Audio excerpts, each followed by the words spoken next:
Сәлеметсіңдер ме оқушылар? Бүгінгі сабақтың тақырыбы менің алғашқы программам. Сабақтың мақсаты Scratch программасымен таныстыру, қарапайым программа құру және мысалдар құрастыру. Қазір біз екі топқа бөлінеміз: Lego және Tetris. Қазір сендерге бірнеше сұрақ қоямын. Ол сұрақ сендердің осы тақырып бойынша білімдеріңді анықтайды.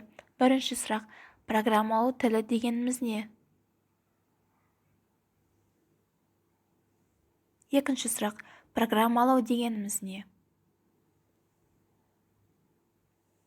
Үшінші сұрақ: анимация дегеніміз не? Және төртінші сұрақ: жоба дегеніміз не? Терминдер. Мұнда программа, программалау тілдері және команда деген сөздер бар. Сол сөздердің анықтамаларын жазып аламыз. Программа дегеніміз қандай да бір программалау тілінде жазылған алгоритм, компьютерге түсінікті командалардың жиынтығы. Программалау тілдері жасанды тілдер. Және команда компьютер орындауға міндетті әрекеттер.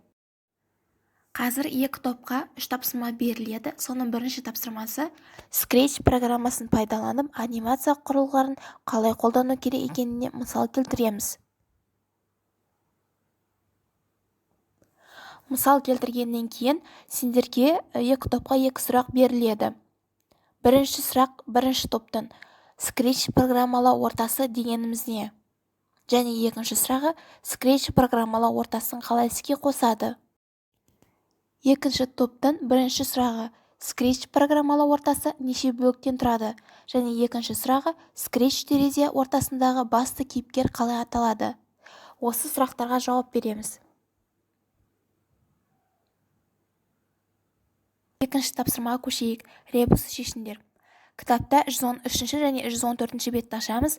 Бірінші топтың тапсырмасы 113 бетте, ал екінші топтың тапсырмасы 114 бетте. Енді слайдқа назар аударамыз. Термин сөздер бойынша ребус шешу.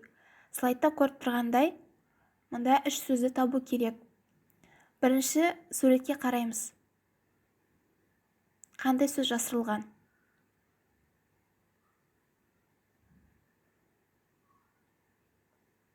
Яғни, бірінші суретте Scratch деген сөз жасырылған. Ал енді екінші суретке қараймыз.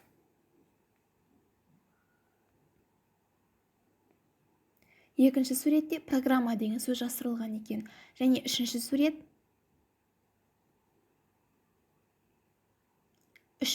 команда деген сөз жасырылған екен. Және үшінші тапсырма: әр топ бір анимациядан құру керек. Өзіндік жұмыс. Төмендегі тапсырманы орындаңыз және программаны тестілеп көріңіз. Соңында қалай жұмыс істеп тұрғанын айтыңыз.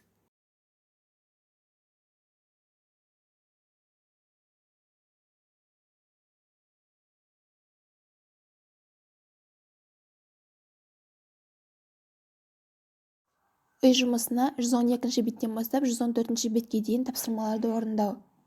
Яғни, бірінші білу, екінші түсіну, үшінші талдау, сосын бесінші қолдану мен алтыншы баға беруді орындаймыз. Назарларыңызға рахмет.